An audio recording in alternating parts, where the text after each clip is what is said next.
అందరికీ నమస్కారం అండి. ముందుగా జనసేన పార్టీ తరఫున డ్యూటీలో తన వంతు తను వరదల్లో కష్టాల్లో ఉన్న సామాన్యుల్ని వారి బాధలు తెలియపరచడానికి ఒక జర్నలిస్ట్గా ప్రయత్నం చేస్తూ పాపం కష్టమైన ప్రాంతమైనా సరే వెళ్ళి సహాయం అందించాలనే ఉద్దేశంతో జమీర్ అనే జర్నలిస్టు ఎన్టీవీ తరఫున ఆయన చేసిన ప్రయత్నంలో భాగంగా ప్రాణాలు కోల్పోవడం చాలా బాధాకరం. జనసేన పార్టీ తరఫున మీ అందరం కూడా ఎంతో విచారం వ్యక్తపరచడమే కాకుండా పార్టీ అధ్యక్షులు పవన్ కళ్యాణ్ గారి తరఫున పార్టీ తరఫున వారి కుటుంబానికి ప్రగాఢ సానుభూతి తెలియజేస్తూ తప్పకుండా అటువంటి వ్యక్తులు నిజంగానే వాళ్ళు ఎంతో డేరింగ్గా వాళ్ళు చేస్తున్న డ్యూటీలో భాగంగా ప్రభుత్వం దృష్టికి తీసుకెళ్ళి సహాయం అందించడానికి వాళ్ళ ప్రాణాలు కాపాడడానికి ఆయన చేసిన ప్రయత్నాన్ని మనందరం కూడా ఈ సందర్భంగా గుర్తు చేసుకుంటూ వారి కుటుంబానికి మనస్ఫూర్తిగా మేము సంతాపం తెలుపుతున్నాం. ఈ రాష్ట్ర ప్రభుత్వం రైతాంగం పక్షాన ప్రత్యేకంగా కౌలు రైతుల విషయంలో ముఖ్యమంత్రి వైఖరి కేవలం రాజకీయ పరంగా దురుద్దేశంతో పవన్ కళ్యాణ్ గారిని టార్గెట్ చేసుకుంటూ ప్రతి సందర్భాల్లో మాట్లాడుతున్న మాటలు, ప్రభుత్వ కార్యక్రమాల్లో కూడా రాజకీయ విమర్శలకి పరిమితమై అజ్ఞానంతో అంధకారంలో నివసిస్తున్న ఈ ముఖ్యమంత్రి సరైన రీతిలో స్పందించడం లేదని రాష్ట్ర రైతాంగానికి ఎంతో స్పష్టత వచ్చింది. ఆశ్చర్యంగా కలిగిస్తుందంటే పత్రికల్లో వస్తున్న వార్తలు, స్థానికంగా జరుగుతున్న ఆత్మహత్యలు ఎప్పుడైతే రిపోర్ట్ అవుతున్నాయో వాటి గురించి కూడా ప్రభుత్వం అవమానపరుస్తూ వీళ్ళు రైతులే కాదు, రైతైతే వీళ్ళ దగ్గర సరైన ఆధారాలు ఉండాలి అనే విషయం పదే పదే ప్రస్తావిస్తూ ఉన్నారు. నేను ఈ రోజున జనసేన పార్టీ నుంచి రాష్ట్ర ప్రభుత్వంలో పనిచేస్తున్న ప్రతి ఒక్క అధికారిని నేను ప్రశ్నిస్తున్నా. అసలు అధికారులు ఎందుకు మీరు ప్రెస్ కాన్ఫరెన్స్లు ఏర్పాటు చేస్తున్నారు? సంబంధిత శాఖ మంత్రి ఎందుకు మాట్లాడడం లేదు? అడ్వైజర్ ఎందుకు మాట్లాడతారు? సకల శాఖల అడ్వైజర్ ఎందుకు మాట్లాడతారు? ఆ శాఖ మంత్రులో లేదా ముఖ్యమంత్రియో ఈ విషయం పైన స్పందిస్తే ప్రజలకి స్పష్టత వస్తుంది కదా. జనసేన పార్టీ దగ్గర ఆధారాలు ఉన్నాయి. మేము రైట్ టు ఇన్ఫర్మేషన్ యాక్ట్ ద్వారా పోలీస్ స్టేషన్ల దగ్గర ఉన్న ఎఫ్ఐఆర్లు నమోదు చేసుకుని క్రోడీకరించి జగన్మోహన్ రెడ్డి గారు ముఖ్యమంత్రి అయినప్పటి నుంచి ఈ రోజు వరకు మన రాష్ట్రంలో సుమారు 3,000 ఆత్మహత్యలు కౌలు రైతుల్లో జరిగిందనేది మేము పదే పదే ప్రస్తావిస్తూ ఉన్నాం. మొత్తానికి నిన్న ప్రభుత్వం ఆత్మహత్యలు జరిగినాయని ఒప్పుకుని 850 మంది ఆత్మహత్యలు చేసుకున్నారని నిన్న వ్యవసాయ శాఖ కమిషనర్ నిన్న ప్రెస్ మీట్ పెట్టారు. పోనీ 850 మందికి మీరు 7 లక్షల రూపాయలు ఇచ్చారా? అది ఇవ్వలేదు. త్రిసభ్య కమిటీ వెళ్ళిందా ప్రతి ఇంటికి? అది జరగలేదు. ముఖ్యమంత్రి గారు మాత్రం ఈ ఆత్మహత్య చేసుకున్న కౌలు రైతులకి సిసిఆర్సి కార్డు లేదు, పట్టాదారు పుస్తకం లేదు కాబట్టి మేము ఇవ్వలేకపోయామని ఆయన ప్రతి సభలోనూ ప్రకటించుకుంటూ ఉన్నారు. ఈ వాస్తవ పరిస్థితులు ఏంటో తెలుసుకొని క్షేత్రస్థాయిలో ఇదే మండపేటలో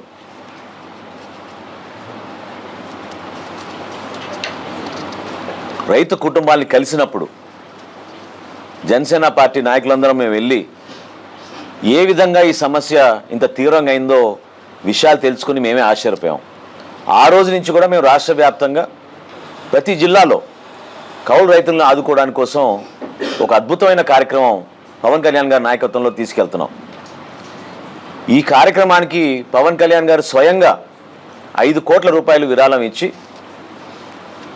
ఆత్మహత్య చేసుకున్న ఈ రైతు కుటుంబాలకి 1,00,000 రూపాయల చొప్పున మనం ఆర్థిక సాయం ఇచ్చి ఒక ధైర్యం నింపుదాం, ఒక భరోసా నింపుదాం అనే ఒక ప్రయత్నం రాష్ట్ర వ్యాప్తంగా మేము చేస్తున్నాం. ప్రభుత్వం చేసేది ఏంటి? 2016 అంచనాల ప్రకారమే మన రాష్ట్రంలో 25 లక్షల కౌలు రైతులు ఉన్నారని అంచనాలు వేశారు. ఆ రోజుకి ఈ రోజుకి సుమారుగా కనీసం అంత తక్కువ వేసుకున్నా కూడా ఆ సంఖ్య 30 లక్షలకి పెరుగుంటుంది. ఇదే జగన్మోహన్ రెడ్డి గారి ప్రభుత్వం గతంలో ఉన్న చట్టాన్ని ఇది పనికిరాదని చెప్పి కొత్త చట్టం తీసుకొచ్చి కౌలు రైతుల కోసం ఊహించని విధంగా కౌలు రైతుకి ప్రభుత్వం నుంచి ఎటువంటి సహాయం రావాలన్నా CCRC కార్డ్ అనేది రావాలి అని ఒక నిబంధన తీసుకొచ్చారు. ఆ హక్కుదారు పట్టా పుస్తకం ఏదైతే ఇస్తున్నారో వీళ్ళు దానికి సంతకం చేయాల్సింది ఎవరు? ఆ భూ యాజమాని. 11 నెలల రెంటల్ అగ్రిమెంట్ దాంట్లో పొందుపరుస్తూ పట్టాదారు పాస్బుక్, తన ఆధార్ కార్డు జిరాక్స్ కాపీ ఇచ్చి ఆ వివరాలు ఇస్తేనే ఈ క్రాప్ విధానంలో స్థానికంగా ఉన్న చాలా గొప్ప కార్యాలయం వీరు ఏర్పాటు చేసిన రైతు భరోసా కేంద్రాల్లో నమోదు చేసుకుంటేనే వీళ్ళని కౌలు రైతులుగా వీళ్ళు పరిగణిస్తారంట. అంటే 30 లక్షల మంది సుమారు ఉన్నారని ప్రభుత్వ లెక్కలే తేలుస్తున్నాయి. ఎంతమందికి మీరు టార్గెట్ పెట్టుకున్నారండి ఈ కార్డులు ఇవ్వడానికి ఈ సంవత్సరం వైఎస్ఆర్సీపీ ప్రభుత్వం? కేవలం 5,36,000 మందికి ఇవ్వాలని నిర్ణయించుకున్నారు. వాళ్ళ టార్గెటే అది 5,36,000. ఉభయ గోదావరి జిల్లాల్లో కొంతవరకు రైతాంగానికి తెలుసు కాబట్టి రైతులు యాజమానులు ఒక మంచి వాతావరణంలో ఈ ప్రాంతాన్ని మనం సస్యశ్యామలంగానే ఈ విధంగా నడిపించాలి, పచ్చటి ప్రాంతం అనే ఉద్దేశంతో పెద్ద మనసుతోటి కొంతమంది సంతకాలు చేసి ఇచ్చారు తప్ప రాష్ట్ర వ్యాప్తంగా ఇప్పుడు వరకు కౌలు రైతులకు వచ్చిన CCRC కార్డులు కేవలం 19%. ఓన్లీ 19%. ఏం మాట్లాడుతున్నారండి వీళ్ళు ప్రభుత్వం నుంచి? ఏం భరోసా ఇస్తున్నారు మీరు రైతాంగానికి? మొన్న ప్లీనరీలో అసత్యాలు, ప్రతి మాటలో అసత్యాలు. రైతాంగాని కోసం ఈ ముఖ్యమంత్రి అంట 1,27,000 కోట్ల రూపాయలు ఖర్చు పెట్టారంట ముఖ్యమంత్రి అయిన తర్వాత. మరి ఎక్కడ పోయినాయి ఈ నిధులు? ఇది వాస్తవం అయితే ఎందుకు రైతులు ఆత్మహత్య చేసుకుంటారు? భారతదేశంలోనే 2వ స్థానంలో నిలిచాం ఈరోజు ఆంధ్రప్రదేశ్ ఆత్మహత్యల్లో. వాస్తవంగా మీరు 1,27,000 కోట్ల రూపాయలు ఇచ్చుంటే ఈ 3 సంవత్సరాల్లో వ్యవసాయ రంగం ఎంతో అభివృద్ధి చెంది లక్షల మందికి ఉపాధి కల్పించి యువత పాపం మళ్ళీ తిరిగి వెళ్ళి వాళ్ళ గ్రామాల్లో వాళ్ళు చక్కగా కుటుంబాలతో నివసించి వాళ్ళ వంతు వాళ్ళు మన భారతదేశానికి ఉపయోగపడే విధంగా సహాయపడేవాళ్ళు వ్యవసాయం ద్వారా. పవన్ కళ్యాణ్ గారు పర్యటనకు వస్తున్నారని తెలియగానే హడావడిగా VROలని, RIల్ని, తహసీల్దారులని, వ్యవసాయ శాఖ అధికారులని గ్రామంలో తిప్పి ఈ లిస్టు తీసుకుని ₹1,00,000 వేసేస్తున్నారు వాళ్ళ అకౌంట్లో. ₹1,00,000 వేసేది మీరేంటండి? ₹1,00,000 జనసేన పార్టీ పవన్ కళ్యాణ్ గారు ఇస్తున్నారు కదా, వచ్చి ప్రతి ఇంటికి ప్రతి రైతు కుటుంబానికి. ప్రభుత్వం వేయాల్సింది వాళ్ళ ఖాతాలో ₹7,00,000. ఇంతకన్నా మోసం ఎక్కడైనా చూస్తామా? 16వ తారీఖున పవన్ కళ్యాణ్ గారు స్వయంగా వచ్చి తూర్పుగోదావరి జిల్లాలో రైతు భరోసా యాత్రలో భాగంగా ఒక చక్కటి బహిరంగ సభలో ఈ జిల్లాలో మా దగ్గరకు వచ్చిన సమాచారం మేరకు ఆత్మహత్య చేసుకున్న రైతు కుటుంబాలని ఆదుకునే విధంగా ప్రతి కుటుంబానికి ₹1,00,000 ఆర్థిక సాయం ఎంతో పారదర్శకంగా స్టేజ్ పైన ఆ కుటుంబాలను కూర్చోబెట్టి ప్రతి మండలం, ప్రతి గ్రామం, ఏ నియోజకవర్గం నుంచి వచ్చారు, ఏ రోజునైనా ఆత్మహత్య చేసుకున్నారు, FIR కాపీతో సహా, పోస్ట్ మార్టం రిపోర్ట్తో సహా మేము ప్రభుత్వానికి ఇవ్వడానికి సిద్ధంగా ఉన్నాం. గతంలో కూడా నేను ఛాలెంజ్ చేశాను ముఖ్యమంత్రి గారిని. పర్చూరు సభలో మేము 74 మంది కౌలు రైతులు ఆత్మహత్య చేసుకున్న సందర్భంలో వాళ్ళ కుటుంబాలను ఆదుకుని ₹1,00,000 ఆర్థిక సాయం పవన్ కళ్యాణ్ గారు ఇచ్చారు. ముఖ్యమంత్రి గారు అన్న అసత్యాలని బేస్ చేసుకుని ఆయనే ఆహ్వానించాం ఆ మీటింగ్కి, పర్చూరుకి రమ్మని. మరి పర్చూరు కుదరలేదేమో ముఖ్యమంత్రి గారికి. మండపేట సభకి మీరు రండి. గతంలో మీరు ఈ ప్రాంతాల్లో పర్యటించినప్పుడు ఏ విధంగా మీరు రైతాంగానికి హామీలు ఇచ్చారో మేము మర్చిపోలేదు. ఆ సభలో గుర్తు చేస్తాం మీకు ఇంకోసారి. ఏ విధంగా ధాన్యం కొనుగోలు విషయంలో మీరు చెప్పిన మాటలు రైతాంగాన్ని ఆ రోజు మీరు మభ్యపెట్టి ఓట్లు వేయించుకున్నారో ఇక్కడ రైతులు మర్చిపోలేదు. రండి, మీరు కూడా రండి, ఈ సభలో పాల్గొనండి. పవన్ కళ్యాణ్ గారు జనసేన పార్టీలో నిజాయితీ ఉందా, వైఎస్ఆర్సీపీ పార్టీ మీ ప్రభుత్వంలో నిజాయితీ ఉందా తెలుసుకుందాం రండి. అంతేగాని అధికారులతో ప్రెస్ మీట్లు పెట్టించి ఏదో లెక్కలు ఎక్కడో తీసుకొచ్చి మీరు చెప్తుంటే మా దగ్గర ఉన్న లెక్కలు మీరు వాస్తవాలు కాదంటే మీరు రైతుల్ని అవమానపరిచినట్టు. ఎందుకంటే మేము సూపరింటెండెంట్ ఆఫ్ పోలీస్కి రైట్ టు ఇన్ఫర్మేషన్ యాక్ట్ ద్వారా, రైతు స్వరాజ్య వేదిక ద్వారా ఇంటింటికి వెళ్ళి మేము సర్వే చేయడమే కాకుండా విట్నెస్ స్టేట్మెంట్లు తీసుకుని, ఫోటోగ్రాఫిక్ ఎవిడెన్స్ తీసుకుని, పోస్ట్ మార్టం రిపోర్ట్లు, ఎఫ్ఐఆర్ కాపీలు, ఆ రైతు దగ్గర ఉన్న సమాచారం, ఆ కుటుంబం దగ్గర ఉన్న సమాచారం తీసుకుని మేము క్రోడీకరించాం. ఈ జాబితాలో ఒక్క పొరపాటు ఉంటే మీరు చూపించండి. ధైర్యం లేదు, స్పందించే మనస్తత్వం లేదు.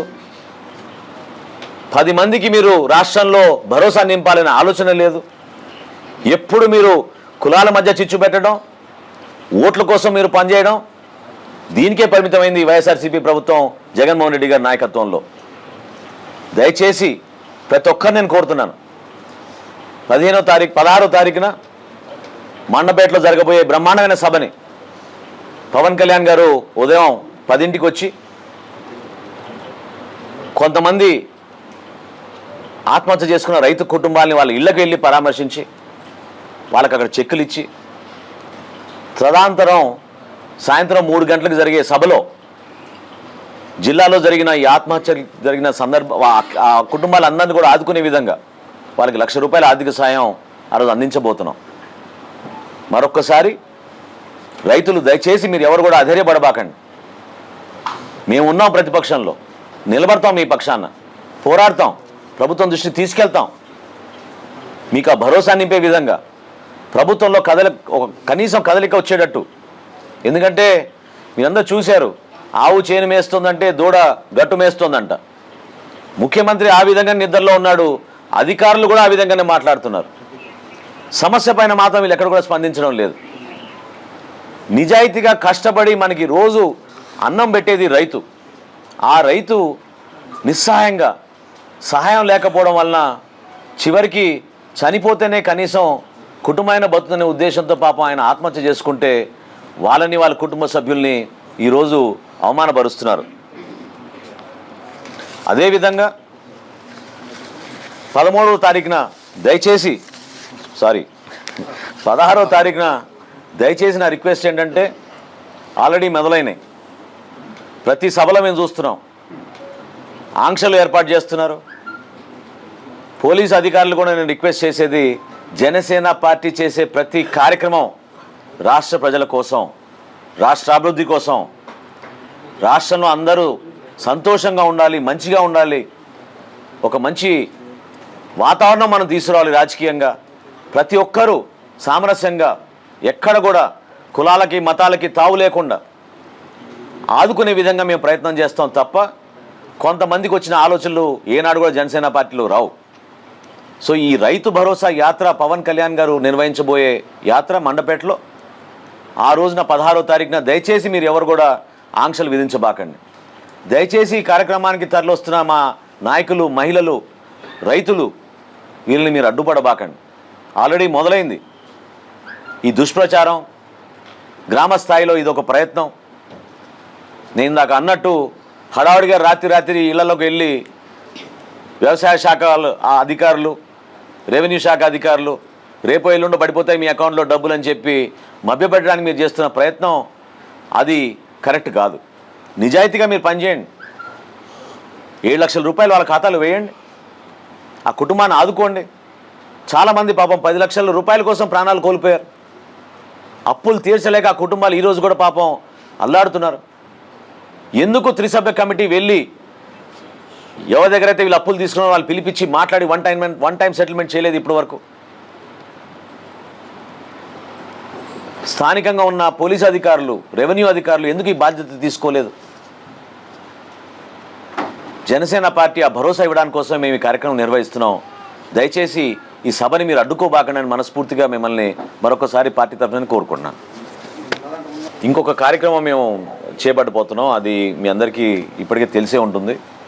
రేపు ఉదయం 8 నుంచి 15, 16, 17 తారీఖుల్లో, గతంలో మేము సెప్టెంబర్ 2, 3, 4 తారీఖులో రాష్ట్రంలో ఉన్న రోడ్ల దుస్థితి గురించి ఈ ముఖ్యమంత్రి గారి దృష్టికి తీసుకెళ్ళడానికి మేము ప్రయత్నం చేసాం డిజిటల్ క్యాంపెయిన్ ద్వారా. అది చాలా అద్భుతమైన రెస్పాన్స్ వచ్చింది. అదే గొప్పగా చెప్పుకోవాల్సిన విషయం కాదు. ప్రజలు పడుతున్న కష్టాలు, ఇబ్బందుల గురించి తట్టుకోలేక ప్రజాప్రతినిధులు కనీసం వాళ్ళ వైపు చూడడం లేదు, వాళ్ళతో మాట్లాడడం లేదు, పలకరించడం లేదు, చెప్తే కేసులు పెడుతున్నారని భయపడి చాలామంది మాట్లాడలేదు. కానీ ఎప్పుడైతే మేము ఒక వేదిక ఏర్పాటు చేసి సోషల్ మీడియాలో మీ ఇంటి దగ్గర ఉన్న రోడ్ల దుస్థితి గురించి మీరు ఫోటో పెట్టమంటే అనూహ్యంగా రాష్ట్ర వ్యాప్తంగా 1,70,00,000 మంది ఫోటోలు వీడియోలు పార్టిసిపేట్ చేసి ఆ క్యాంపెయిన్లో అద్భుతమైన సక్సెస్ తీసుకొచ్చారు. కేవలం భారతదేశంలోనే నంబర్ 1 స్థానానికి ఆ 3 రోజులు ట్రెండింగ్లోకి వెళ్ళింది. మరొకసారి ఈ ఛాలెంజ్ తీసుకున్నాం. ఎందుకంటే ముఖ్యమంత్రి గారే స్వయంగా 2,100 కోట్ల రూపాయలతోటి మేము రోడ్డు అభివృద్ధి కార్యక్రమం చేశాం. 10వ తారీఖు కల్లా ఈ కార్యక్రమం ముగిసింది. 15వ తారీఖు కల్లా అన్ని ఫోటోలు వెబ్సైట్లో పెట్టండి, సోషల్ మీడియాలో పెట్టండి అని స్వయంగా జగన్మోహన్ రెడ్డి గారి అధికార యంత్రాంగానికి ఆయన ఆర్డర్స్ ఇచ్చారు. సో 15వ తారీఖు ఉదయం నుంచి ఈ రాష్ట్రంలో అయ్యా ముఖ్యమంత్రి గారు దయచేసి మీ నిద్రలోంచి లేవండి, గాఢ నిద్రలో ఉన్నారు మీరు ఇంకా కలలు కంటున్నారు. ఎక్కడ కూడా రోడ్ల అభివృద్ధి కాలేదు, ఎక్కడ కూడా మరమ్మతులు జరగలేదు. ఈ రోజుకి ఎంతోమంది ప్రాణాలు కోల్పోతున్నారు. ఆ వాస్తవ పరిస్థితులు చూపించడానికి రేపు ఉదయం నుంచి మా పార్టీ అధ్యక్షులు పవన్ కళ్యాణ్ గారితో సహా మా పార్టీలో ఉన్న ప్రతి నాయకుడు ఈ కార్యక్రమంలో పాల్గొంటారు రాష్ట్ర వ్యాప్తంగా. సో దాని కార్యక్రమం గురించి మీ అందరికీ ఒక ప్లాకార్డు చూపిస్తాం. #గుడ్ మార్నింగ్ సీఎం సార్ అని పెట్టాం. ఎందుకంటే ఆయన నిద్రలోంచి లేపడానికి కోసం మా వంతు ప్రయత్నం మేము ప్రజల పక్షాన ఒక చక్కటి వేదిక ఏర్పాటు చేసి వారి గలం వినిపించుకునేటట్టు మేము కూడా ఒక ప్రయత్నం చేస్తాం అని ఈ సందర్భంగా మీకు తెలుపుకుంటున్నాను.